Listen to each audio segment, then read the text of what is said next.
Molweni, Ninjani. Okay, dis 'n bietjie vroeg, né? Vir 'n Saterdag, dis 'n bietjie vroeg.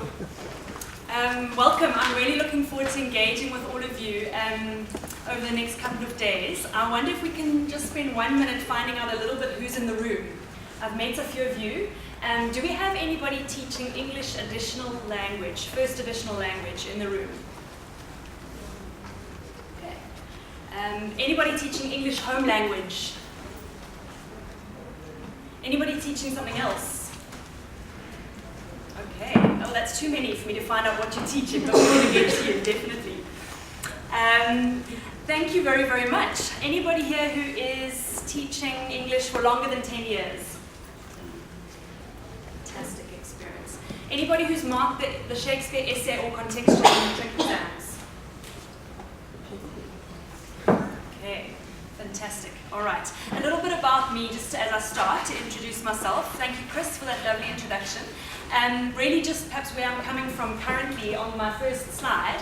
On the left-hand side, there's a symbol of the Language and Literacy Collective that I belong to, which is an advocacy group around language and literacy in schooling and higher education in South Africa. So I can give you the website address at the end if you want to find out more. And then on the right-hand side is my current place of work at the University of the Western Cape for the Centre of Multilingualism and Diversities Research, where I'm a research fellow there looking more into training science teachers in multilingual education.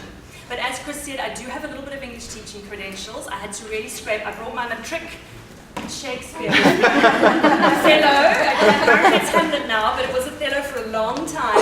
So a lot of people know, and this is a beautiful old, really old print from the 80s, I think, with all my annotations in it, so I had to really dust that off as well. Okay, so what Chris has asked me to do is to start off orienting us really within our classrooms and with our learners. So I wanted to just take you on a little bit of an imaginative journey back to your classrooms, to yesterday morning, 8 o'clock, and just to start to think about a couple of the learners that you have in your class. So if this doesn't quite fit with your situation, just shift it a little bit to whatever classroom you do have. Okay, so I want you to imagine the learner in your grade 10 English class who dislikes Shakespeare the most. I want you to imagine that child sitting in their desk, slumped with their head on their desk perhaps. Think of their name, think of how they look at you as you stand in front of the class with your Shakespeare text open. And I'm just going to ask you some questions. Do you share any language resources with this child? Do you have any language in common with this child? Perhaps the language they use on the playground. Can you catch the jokes they share with their friend at break time? Would you invite them to tell this joke in your English class? Why? Or why not? How many books do you think this child had in their home languages at home read to them before they came to formal schooling in grade 1? Does your school library stock exciting youth fiction in this child's home language?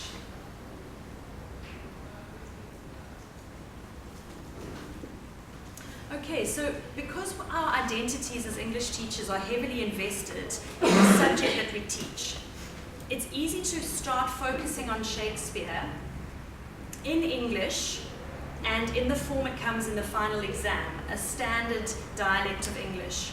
But we're hoping to try and shift us out of this comfort zone in the next couple of days.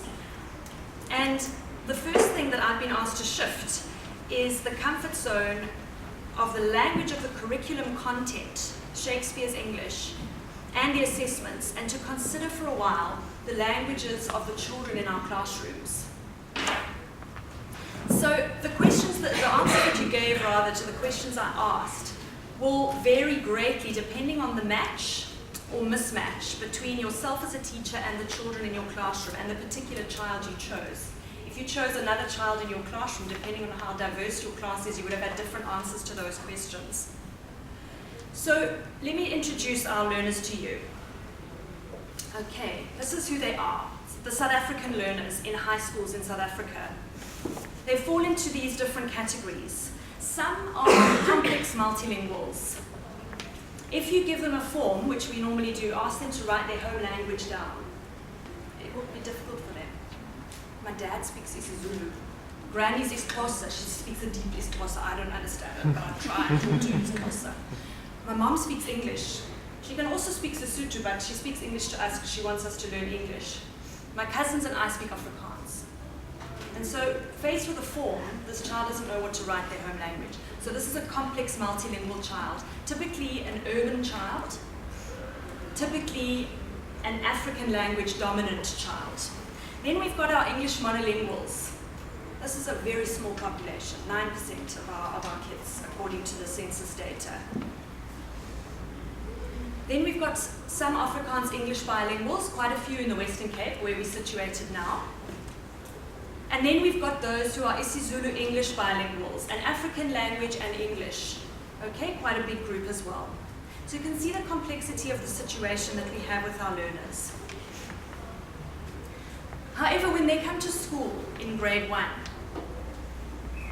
they're confronted by language policies. Okay, both official, the ones that are written down. I don't know if you know what your school's written language policy looks like, but each school has to have one. And the tacit implied policies within your classroom and within all the classrooms, that it can differ from classroom to classroom. And despite the fact that international research shows that it takes at least 6 years for a child to become proficient enough in an additional language to study through that language, all of our learners, except a small percentage of Afrikaans home language speakers, make a shift from the end of 3 years of formal schooling into an English-only curriculum in every subject. That's the formal policy. And then in the enacted policies in the classroom, we have a variety of things going on. We have teachers that say things like, don't code switch. In my class. This is an English class. But we also have teachers who smuggle in the vernacular, as I've got on my slide there, I don't know if you can see. This was a teacher who spoke to a researcher about what they do, that we smuggle in the vernacular. Okay? It's hidden, it's guiltily done, but it's there. Okay? And fortunately, we have a few teachers, researchers, educators who are working in a much more positive and explicit way with the complexity of languages that we have.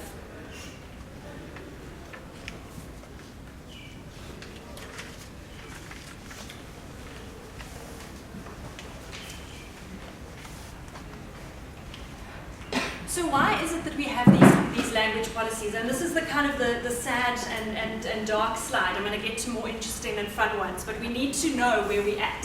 Okay, so why is it? Many of our language policies, both implicit and explicit and official, are underpinned by incredibly powerful language ideologies. Okay, and language ideologies are those attitudes, beliefs and values about language that don't only exist in an individual, but circulate between individuals and in society around what language is. And I just want to talk to you briefly here around two of them.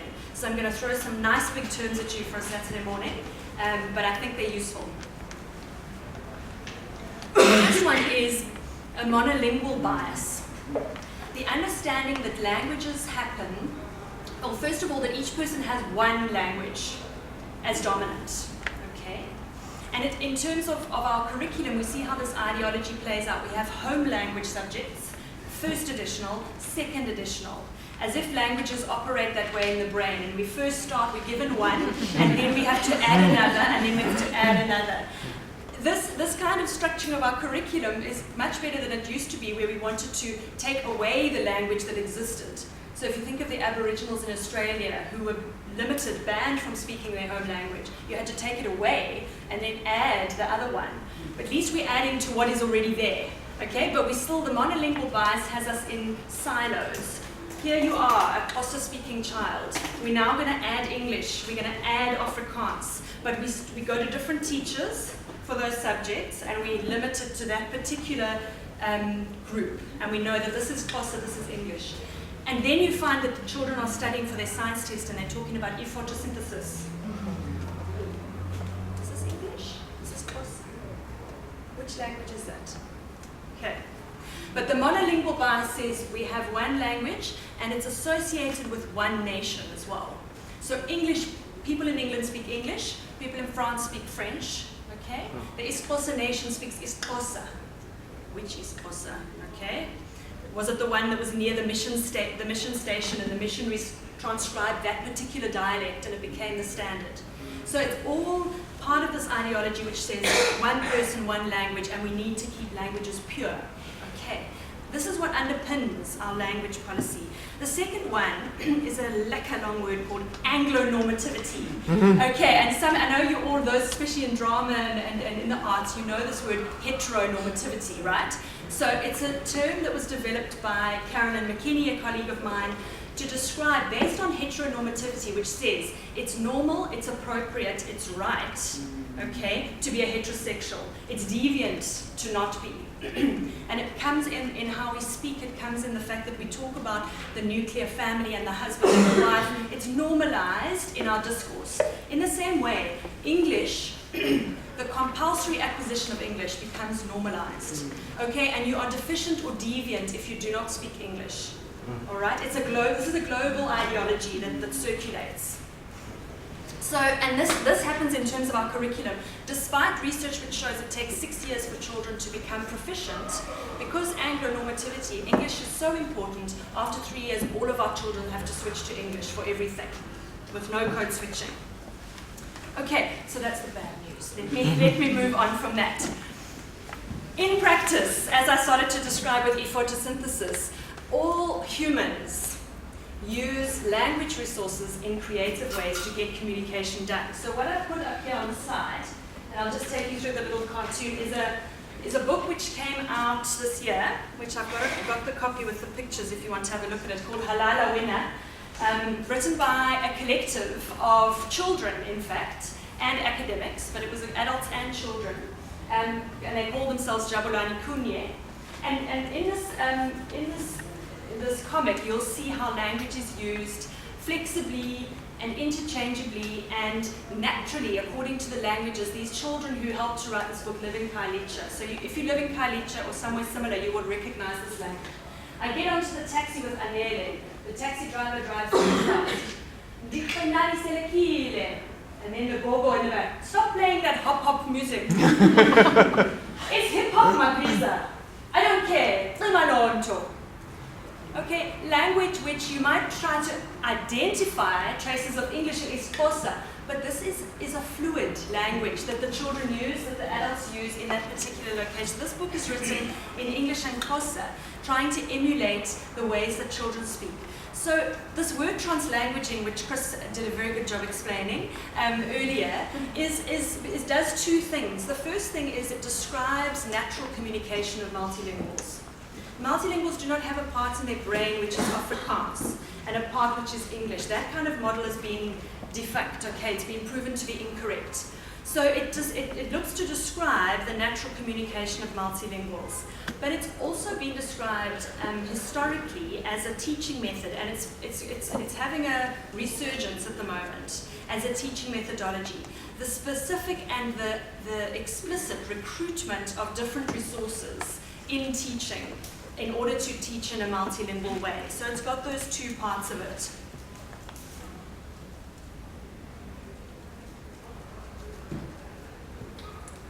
However, as excited as we can get about the way multilinguals speak and use language, we still have language ideologies operating powerfully around translanguaging and how we use language. So there's a whole body of research currently on translanguaging which says actually even monolinguals translanguage.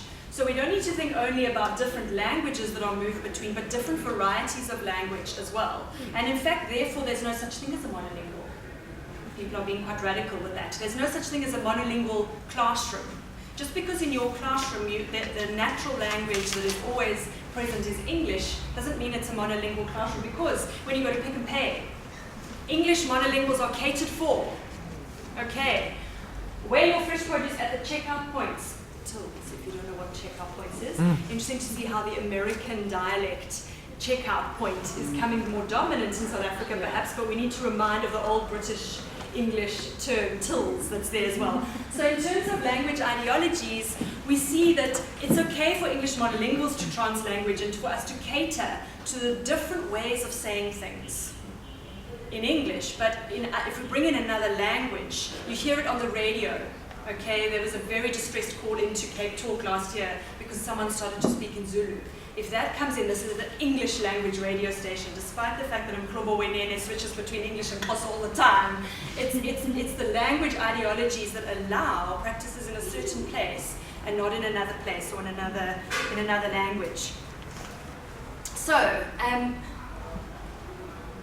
thinking a little bit more about Shakespeare. Now, you don't see Shakespeare on the slide, okay, so I am going to bring it around to see what that is. I wanted to start to bring in, once we've talked about the translanguaging part, what about other modes? Because this theory is being developed to say, well, why do we need to stop at actual named languages when we can say, but we can bring other modes of meaning in. Bukle is going to be taking us straight into that after me, which is about our physical expression of meaning. Okay, and so I thought I'd bring in the visual as another mode to say, now we can, and we already do, recruit these different modes. So what I've got here on this slide are a graphic novel on the one hand of Macbeth. Anybody ever used a graphic novel to teach Shakespeare in the classroom? Okay, oh lovely, so people are really doing it. And then on the right-hand side we've got Kwezi, which is the cartoon, if those of you know. I've also got two copies of them here, an English version and a Xhosa version, although it's very funny how when you read them, there's actually one creeps into the other. And so it's not purely English and Xhosa, but here's the comics. And so looking at how already when we teach Shakespeare, we recruit different ways of making meaning. We use visuals, we translate into the visual, we translate into the enacted. Can we translate into other languages as well? And we are already going to be going there very, very, very, very soon. And can we start to think about what are learners' resources in terms of language, and recruit those and bring those in as we work? So just to give you an example of, I haven't got an example of this happening in Shakespeare yet, because that's what the work you're all going to do. And you're going to send your papers in and we're going to read it. But I've got two English examples in English classrooms to show you. So on the left-hand side is work that was done at Wits. For those of you at Wits, you might know Denise Newfield. She did some work in English creative writing, where she got learners to create something tangible, textured, a cloth, and poetry, using different styles and different languages of poetry, putting that onto the cloth. So there was English, there was isiZulu, there was a lot of different languages brought in, and the learners were able to write. She did this work in a class that was stubbornly resistant to learning English and had very, very poor assessment. And what she found is that through the process of incorporating all of this, their English marks improved. By incorporating different modes and different languages. Even though they were still assessed monolingually, they improved. They were able